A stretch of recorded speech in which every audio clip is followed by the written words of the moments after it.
What's up? Magandang hapon po sa inyo lahat.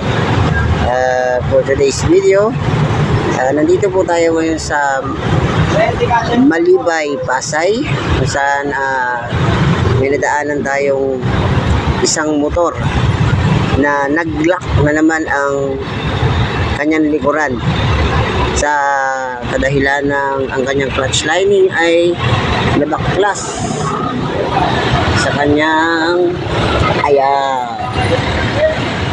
Yun lang mga kaibigan. Ayan.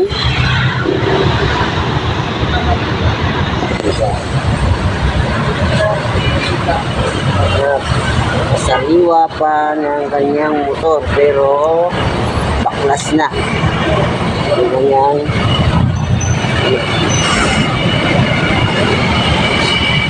at naantay lang natin yung may-ari na bumili ng clutch lining sa mismong Honda. Ayan, dito kami sa EDSA Malibay, Pasay.